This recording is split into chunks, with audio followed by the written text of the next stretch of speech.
আসসালামু আলাইকুম, আশা করছি আপনারা সবাই ভালো আছেন এবং সুস্থ আছেন। আজকে আমার গন্তব্য হচ্ছে বালিয়াডাঙ্গির যে সূর্যপুরি আম গাছ আছে, সেই আম গাছ আমরা দেখতে যাচ্ছি এবং সেই আম গাছের আদ্যপান্ত আমি সবই এই ভিডিওতে তুলে ধরবো।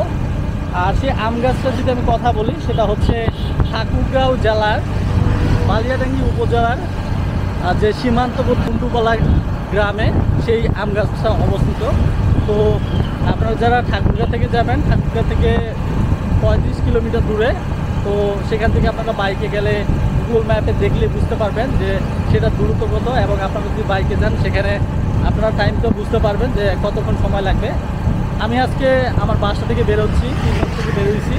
তো আমরা 3টা থেকে বের হয়েছি, দেখি কতক্ষণের মধ্যে যেতে পারি। এবং যাওয়ার পরে আমি আপনাদের সেই আম গাছটা যে আত্মপান্ত আছে সবই তুলে ধরার চেষ্টা করব। তো আজকে আমি যে যাচ্ছি, আমার সফর সঙ্গী হচ্ছে আমার ভাইস্তা, আর তার নাম হচ্ছে জুনায়েদ, এবং সে সফর সঙ্গীর সাথে সে হচ্ছে একজন বিচক্ষণ চালক। আমি যদি তাকে দেখাই, এই হচ্ছে আমার ভাইস্তা। তো আজকে হচ্ছে তার অনেক মন খারাপ ছিল, সে যখন আমি তাকে বলছি যে আমরা আজকে ঘুরতে যাব, তো সে আজকে যাইতে চাচ্ছিল না। কিন্তু কথাতে কেন যাইতে চাচ্ছিল না সেটা হচ্ছে প্রশ্নের বিষয়। তো এখন বলো যে হঠাৎ করে তুমি এই যে যাচ্ছ আজকে ঘুরতে, এখন তোমার কেমন লাগতেছে? আর তোমার মন খারাপ ছিল কেন সেটা আগে বলো। আমার মন খারাপ ছিল না, আমি লোকটা আর কি ইন্ট্রোভার্ট, ওই জন্য আমার মনটা সবসময় ওরকমই থাকে। আর ইন্ট্রোভার্ট থাকলে তো হবে না, তোমার চাচ্চু বুঝতে হবে যে তোমার চাচ্চু ঢাকা থেকে আসে যখন, হঠাৎ আসে, আর সেটা ঈদ বা ছুটিতেই আসে। তো যেহেতু এই অল্প সময়ের মধ্যে কয়েকটা দিন ছুটি পাওয়া যায়, তো সেই সময়টা তুমি তোমার চাচ্চুকে যদি না দাও, তাহলে তো তোমার চাচ্চু মন খারাপ হবে, এটা স্বাভাবিক না? হ্যাঁ, তো জানি না। তো এটা পরবর্তীতে আমি আপনাদের সাথে শেয়ার করবো, তার মন কেন খারাপ, না অন্য কিছু কারণে তার মন খারাপ, সেটা আমি পরে এক্সপ্লোর করবো। তো চলুন তাহলে যাওয়া যাক, লেটস গো।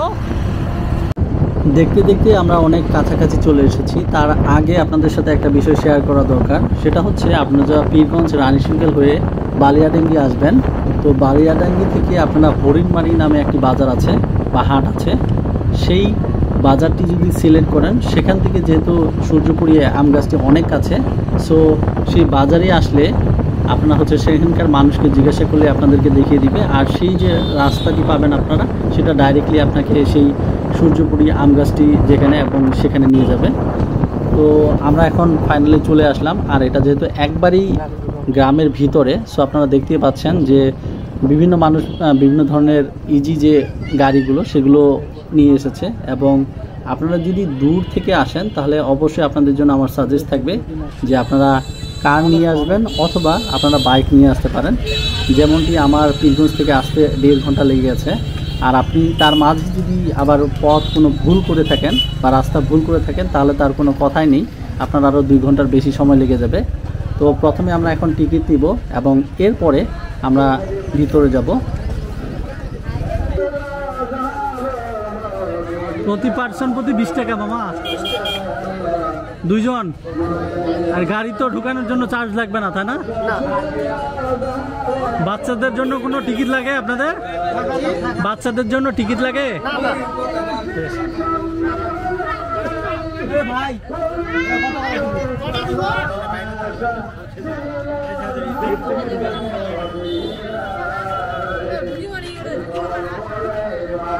গাড়ি ঢুকবে পাশে থাকে, বাড়ি যায় মন্দির।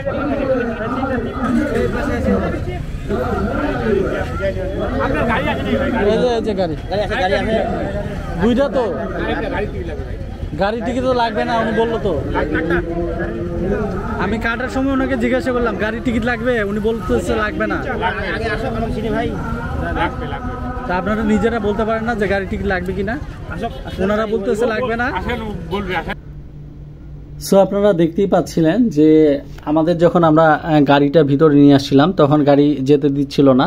তো আমি প্রথমেই ভিডিওটা ধরেইছিলাম, যার কারণে যে আসলে গাড়ির বা ছোট কোনো বাচ্চার কোনো টিকিট লাগবে কিনা। তারা নিজেই বললো আমাকে যে কোনো টিকিট লাগবে না। এবং পরবর্তীতে তারা যখন ঢুকতে দিচ্ছিল না আমাদের ভিতরের, আবার তখন গাড়ির জন্য আমরা আলাদা একটা টিকিট নিলাম, 20 টাকার টিকিট। তো পরবর্তীতে বললো যে গাড়ির টিকিট লাগবে। তো আমি তাদেরকে অলরেডি বলেই ফেললাম যে আসলে আপনারা ভুল ইনফরমেশন তাহলে বললেন কেন যে গাড়ির টিকিট লাগবে না। ফাইনালি আমরা 7 সমুদ্র 13 নদী পার হয়ে আমরা সূর্যপুরী আম গাছটি দেখতে চলে এসেছি। তো দুই পাশে ছোট কিছু মুখরোচক খাবারের দোকান আছে এবং এখানে প্রথমেই একটি আপনারা গাছটির সম্পর্কে কিছু তথ্য এখানে দেওয়া আছে। আপনারা যেমনটি দেখতে পাচ্ছেন, উত্তরাধিকার সূত্রে হচ্ছে বালিয়াডাঙ্গি সূর্যপুরী যে আম গাছটি আছে এটার বর্তমান মালিক হচ্ছে নূর ইসলাম ও সাইদুল ইসলাম।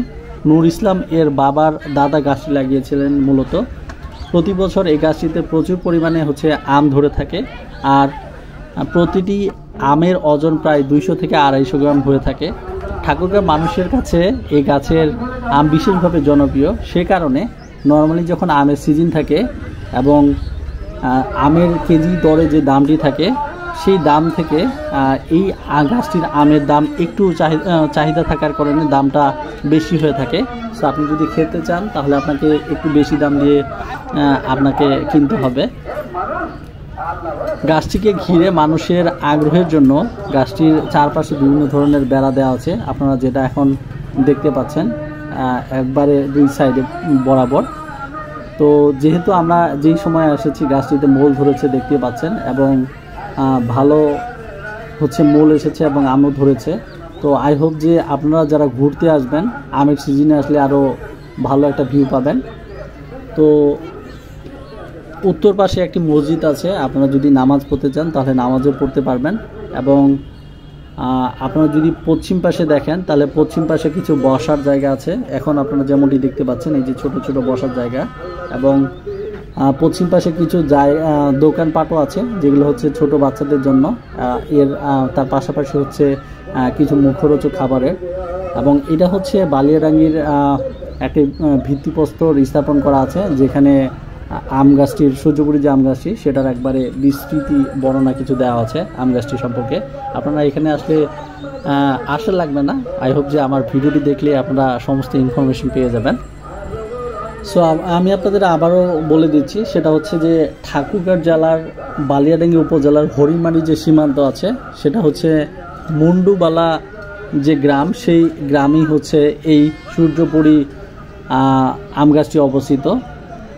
আসলে এখন আপনারা যেটা দেখতে পাচ্ছেন সেটা হচ্ছে দক্ষিণ পাশে এবং দক্ষিণ পাশে দেখতে পাচ্ছেন যে আরও মেবি আমি এর আগের বার যখন এসেছিলাম আরও বেশি ডালপালা ছিল, যার কারণে এই জায়গাটা আমার মনে হচ্ছে ফাঁকা ফাঁকা, ডালপালা মনে হয় কেটে ফেলা হয়েছে এবং চারপাশে আপনি যেমনটি এখন দেখতে পাচ্ছেন বেড়া দেওয়া আছে।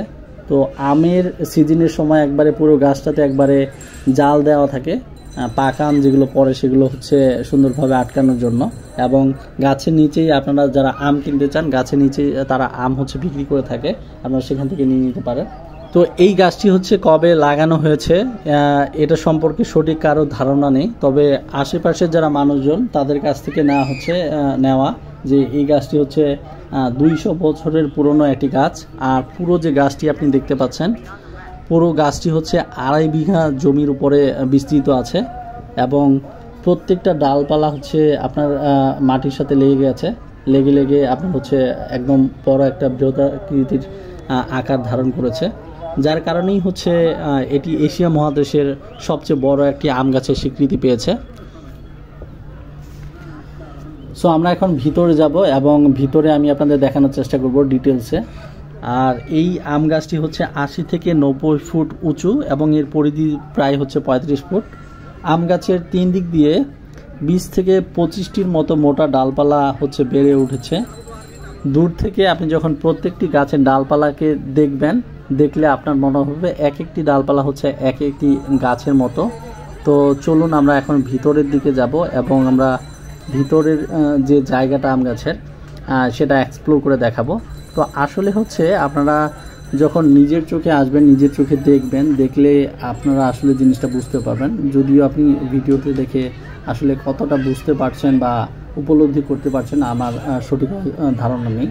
তো এই যে দেখতে পাচ্ছেন যে একবারে ছোট ছোট যত ডালপালা আছে সেটা হচ্ছে মাটি বেয়ে একবারে উপরে উঠেছে।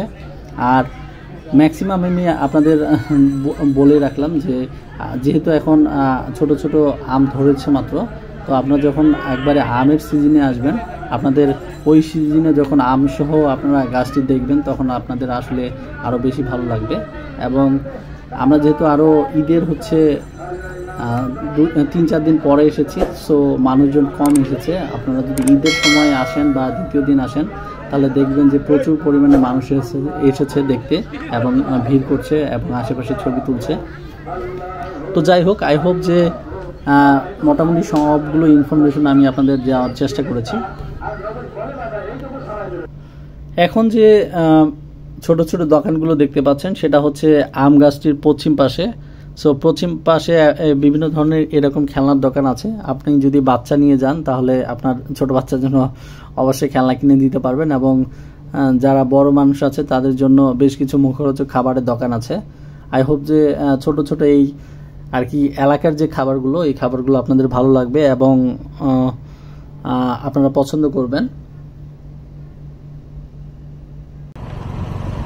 সো ফাইনালি আমাদের যে গন্তব্য ছিল, সো আমরা ঘোরাঘুরি শেষ আমাদের। আমরা এখন আমাদের গন্তব্য, আমাদের বাসার দিকে যাচ্ছি।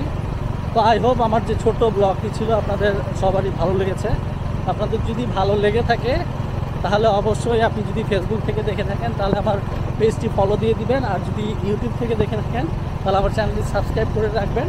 কারণ হচ্ছে এর পরবর্তীতে আরও নতুন নতুন জায়গা আমি এক্সপ্লোর করব, সেটা আপনারা সাবস্ক্রাইব করা মাত্রই আমার সেই ভিডিওগুলো পেয়ে যাবেন। আর ব্লগ, বিভিন্ন ধরনের ব্লগ ছাড়াও আমি আমার এই ইউটিউব চ্যানেলে টেক রিলেটেড বিভিন্ন ধরনের ভিডিও তৈরি করে থাকি। তো সেই ভিডিওগুলো আপনাদের জন্য অনেক ইউজফুল হবে। সো আই হোপ যে আপনারা এখনই আমার চ্যানেলটা সাবস্ক্রাইব করে রাখুন। তো ছোট করে জুনায়েদ বলে দাও যে ছোট্ট এই জার্নিতে তোমার কেমন ভালো লাগছে? It was a wonderful journey. I have really enjoyed it with my chachu. I hope we can visit more places like this. আচ্ছা, Allah Hafiz. খোদা Take হাফেজ। care of yourself. Goodbye. আবার দেখা হবে। আল্লাহ হাফেজ।